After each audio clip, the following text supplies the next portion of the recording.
Evening, Jessie. Is it evening? Welcome, Miss March.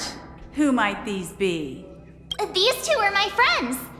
As for the man lying on the ground, he's a scaredy cat who fainted from fright. I see. Another poor guy who accidentally ended up here. I'll take care of him. There have been a lot of new faces lately. Things must be tough in the beautiful dream. The few remaining havens of freedom in Asdana will soon face trouble. Do such things often happen here? Not really, but they're becoming more frequent now. Guess it's one of the signs of the Sweet Dreams collapse. This man has had quite the shock. Could you help me find a Halovian lady, March? Her songs can heal mental wounds. A Halovian lady? That must be Robin. She's also here in Dreamflux Reef. Huh? Robin? But I thought she... Oh, right. If Firefly is here safe and sound, then it means Robin must be okay too. Misha is about to take us to her to find out what happened. But before that, let's meet up with Himiko. You were with her earlier, right? We met some stowaways in the residential area.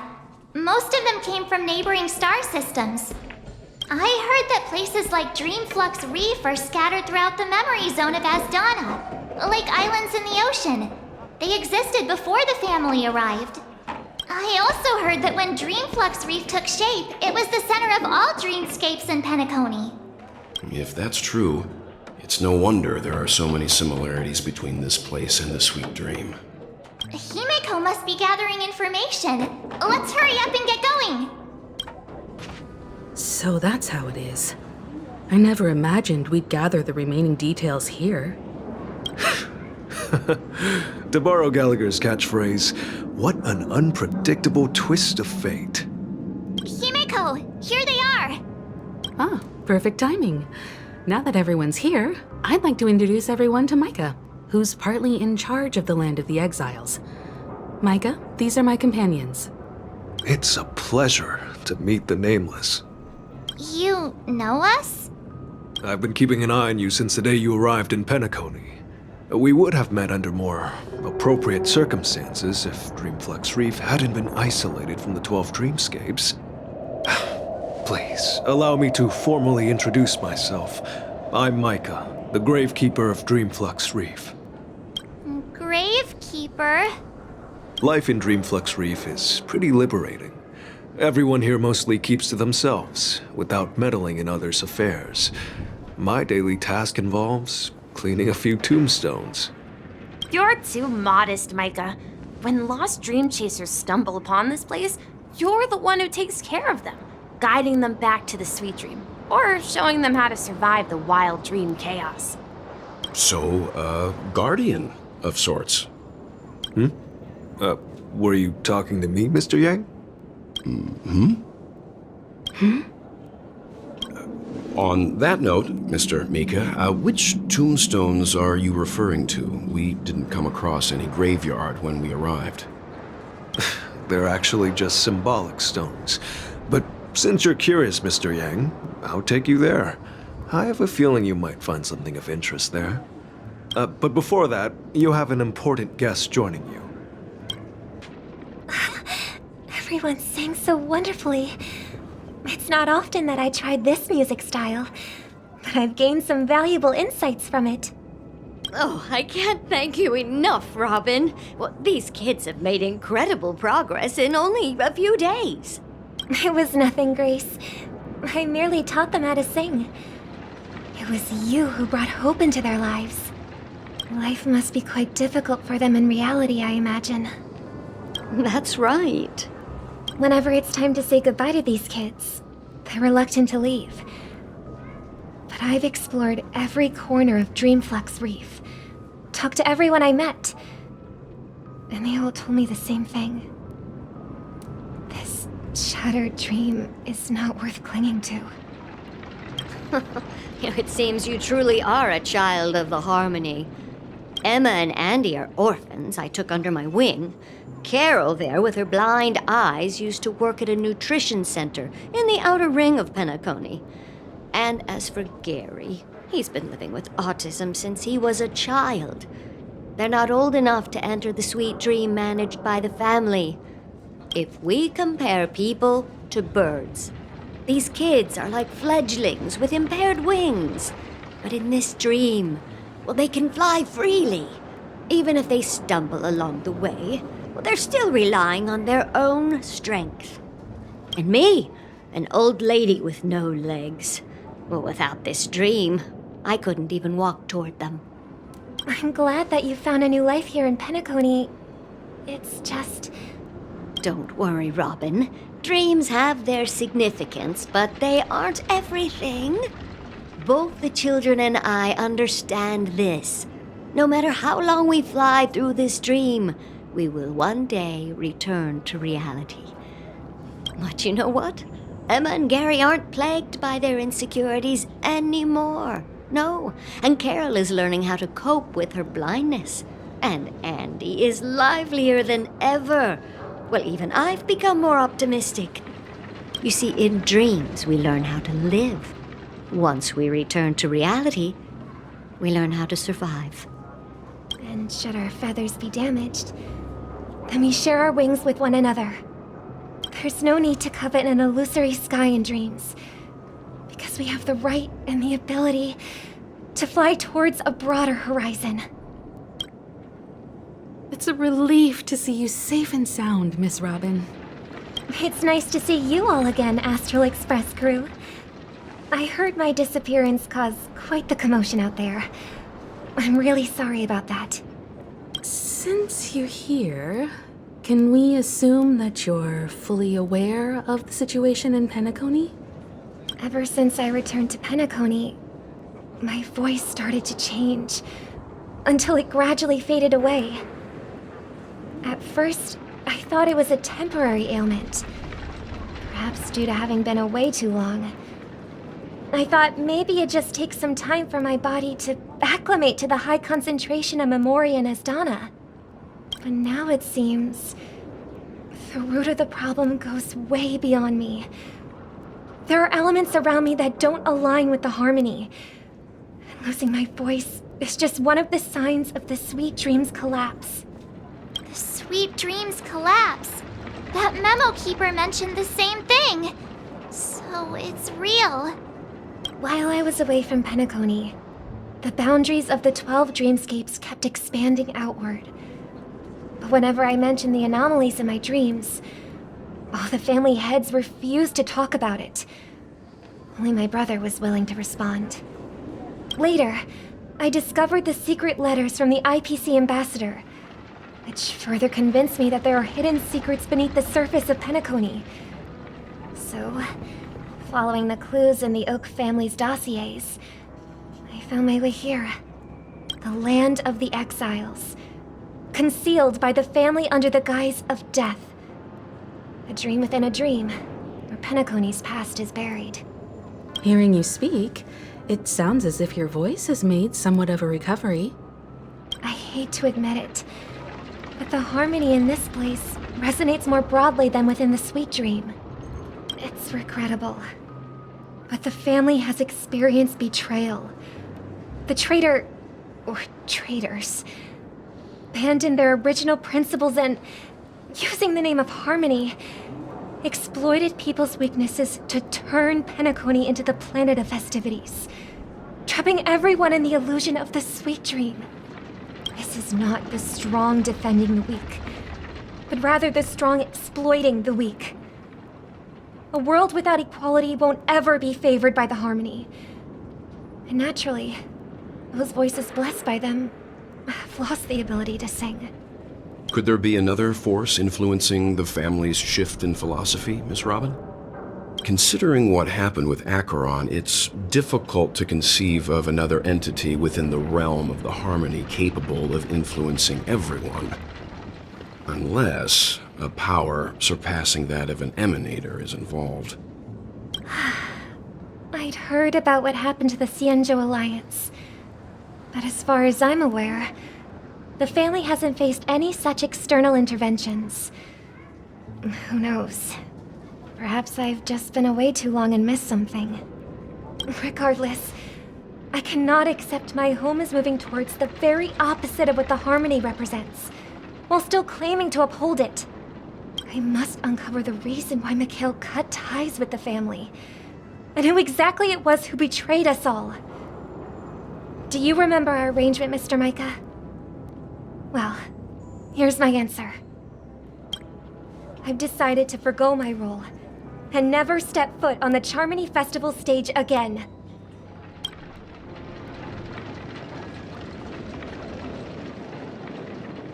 Look here, brother. A little bird. Looks like a fledgling Charmony dove. But Charmony doves don't live here. So how did this little bird get here? Maybe its parents abandoned it? It looks weak and frail. Why don't we find something soft and make a nest for it? This place is too dangerous for a fledgling. Let's take it with us. We can put it on the wooden shelf in front of your window. Okay. A bird like that must have a beautiful singing voice. But where will it live? I'll ask the family head to build a cage for it. A cage? But then it won't have the freedom to fly, right? Let's see. What is it that has captured the attention of the two best interpreters of the Great One? To the point that they've forgotten how to enjoy their dessert. Oh, poor little thing. Doesn't look like it's doing well. Do you want to rescue it? I do. But I don't want to lock it up in a cage. Why? Even if it's small and not fully feathered and can't sing, it didn't come into this world just to be locked up in a cage. Birds, they should be flying free in the sky. That's quite the romantic idea. And what about you, a young scholar? Do you agree with your sister? I think she's right. But if we leave it out in the wild, it won't survive for more than a few days at best. Ah, I see. It seems our little scholar is still a bit unsure. Well, let me tell you youngsters a story. As you probably know, Charmony doves can fly through the air. When they fly really high, the friction caused by the flapping of their feathers against the atmosphere creates amazing lights, so that they look like shooting stars. We've seen this spectacle so many times that we think it's just something they can naturally do. But that's not the truth. Their radiant display is the result of countless struggles against nature over generations. Their ancestors were too weak to survive on the ground, so to escape predators, they started seeking new opportunities in the air. After countless attempts by many generations, one of them finally figured out how to fly. It soared into the sky and never looked back at the ground again. So, you mean birds aren't born to fly, but they find a way to do it through their determination, right? Well, that's an idealistic way of putting it. So, what are your thoughts, Sunday? I think people believe birds are meant to fly because they've never seen those birds crashing to their death. That's an interesting perspective. So, have you decided what to do with the bird now?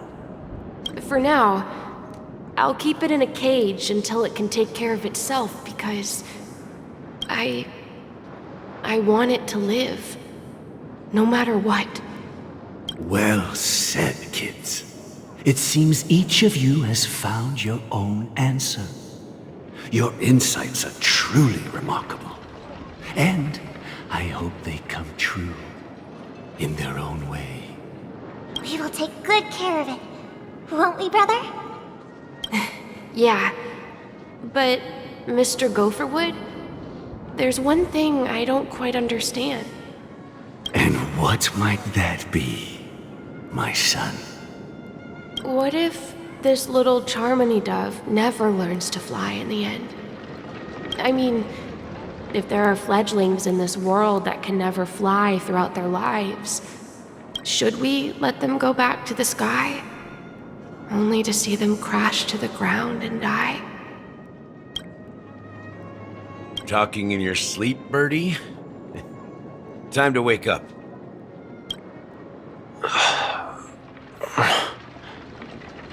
Huh? Need a hand? I'm still alive? Yeah. Happy about that. Where is Robin? Tell me. Now. I knew that was going to be the first thing you'd ask. Don't worry, your sister is here, safe and sound. She's probably walking around the streets now. If I were you, I'd be more worried about myself. After all, right in front of you is the guy who just stabbed you in the chest with a dagger.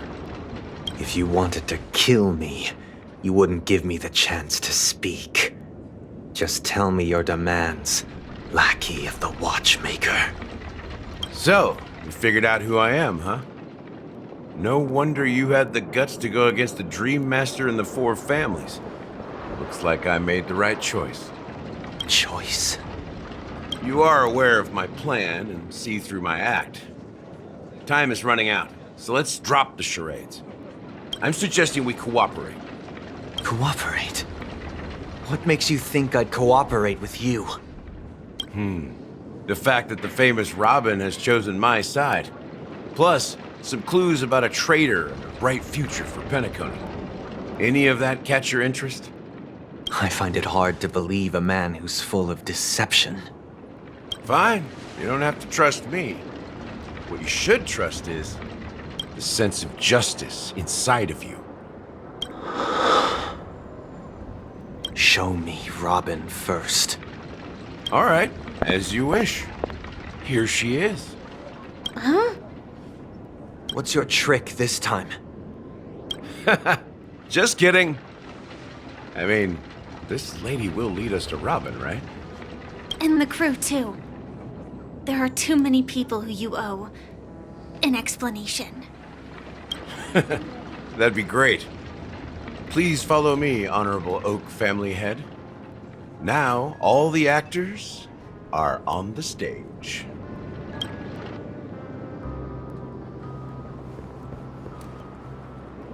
This is the monument I mentioned earlier. The names inscribed on it should be familiar to all of you. Rosalina and Tiernan. When Penacony was known as a frontier prison, it was the Trailblazers who connected it with the stars.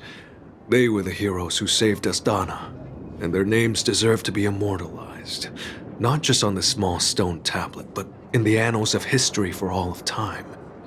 However, today, the planet of festivities is nothing but sweet dreams. That heavy piece of history is all a distant memory. Just like that prison. If their names are inscribed here, then that means... According to Micah, they died long ago.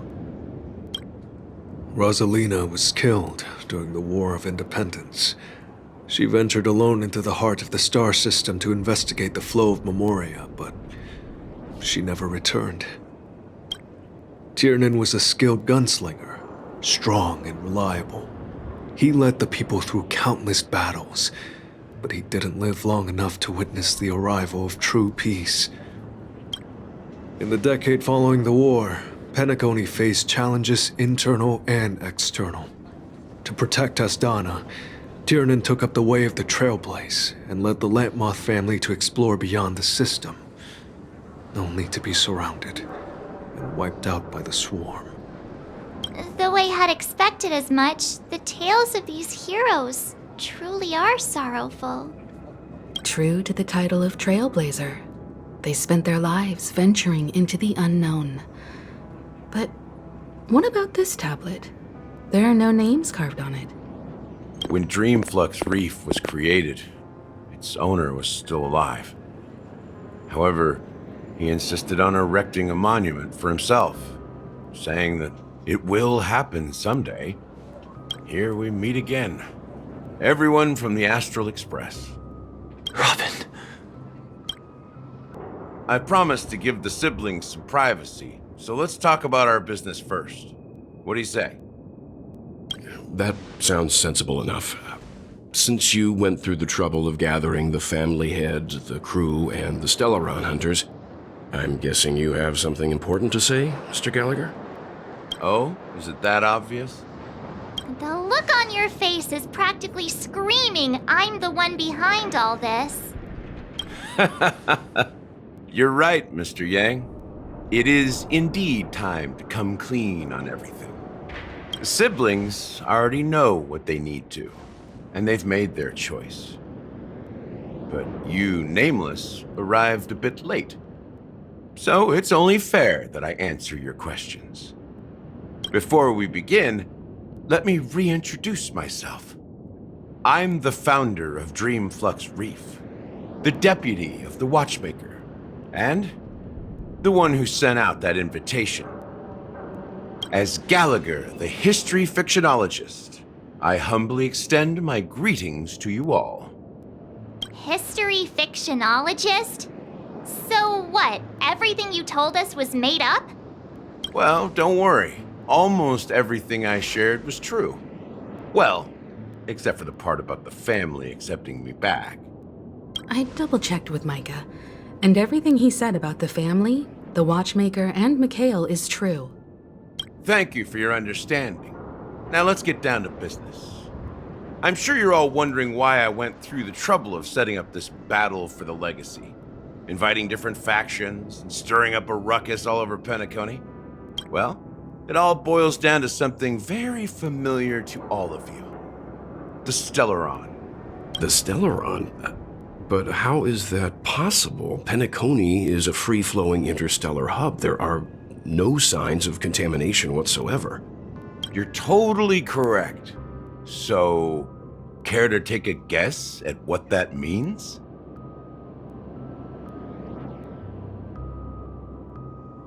I wish that were the truth. But if that were the case, I wouldn't have invited all of you. The sweet dream doesn't come out of thin air.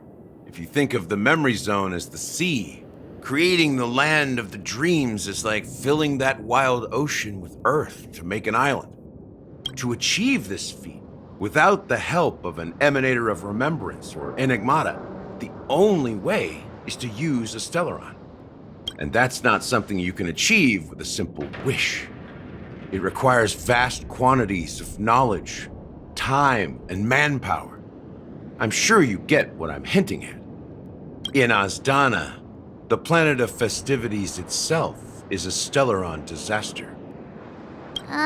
The planet of festivities itself is a Stellaron disaster? It all started a long time ago, back when the Watchmaker and his crew liberated the frontier prison. They faced countless challenges as they began building Penacony from the ground up. That's when the idea of using the Stellaron came into play. The Stellaron first entered the Azdana system during the war. The Nameless warned everyone against the folly of attempting to tamper with such a power, and most heeded their words. But there are always people in the shadows with ulterior motives. The turning point came after Tiernan's death. With two of the Nameless gone, the Watchmaker had to go to the front lines. It was at that moment his rivals saw an opportunity. By the time a representative from the Montour Systems family arrived at the Watchmaker's call, the Stellaron had already been activated and was seeping into the primordial synesthesia dreamscape. And I suppose the family happened to possess the knowledge to seal the Stellaron? Not just that. They knew far more about the Stellaron than the average person. They helped Mikhail swiftly quell the civil unrest and played a part in building Penacony under the disguise of the Harmony. Those 3 eras were known as the Age of Dreaming. The watchmaker, who had been left in the dark, sent out invitations across the universe, spreading the hype around the land of the dreams. Then, how did they turn against each other? Remember the island in the ocean metaphor? The truth is, the Stellaron was never truly sealed. It existed in a different form within the dreamscape. Think about this. What would it cost to create and maintain such a lavish dreamland? It's people's lives. The opulent dream is built upon the decay of spirits, with a toxic elixir called pleasure flowing through the dreamscape. It tempts people to indulge in the dreamscape, and gradually their minds succumb, becoming nourishment for the sweet dream. Confusion, laziness, and cowardice, weaknesses that plague humanity, were magnified and nourished by the family. Penacony became a new kind of prison, even more impenetrable than the previous one. Sadly, we realized this far too late. By then, the family had a firm grip on Penacony, swiftly quelling any opposition that arose. At my wit's end, I had to use the power of the Enigmata, and sought refuge in this chaotic realm. Over the years, I created a meme within this dream for our use. Dormancy. That's its real name. We exploited a loophole. You see, regular people can't fall asleep again while they are inside the dreamscape. So this is the true meaning of the impossible. You sent out invitations in the Watchmaker's name to find forces capable of resolving the Stellaron disaster and draw them into Penacony to uncover the truth. It's not just that. Above all, I wanted to see what happens when the major factions engage in a struggle for the legacy. Since this is the Watchmaker's first announcement in decades, the traitor within the family is bound to reveal themselves. So, the legacy is just a facade. If you want to consider the Stellaron as the legacy, I'm totally fine with that. If that's the case, where is the Stellaron now? That's a question for Mr. Wings. The Stellaron is still under the family's control, and as the head of the Oak family, I'm sure he holds all the answers.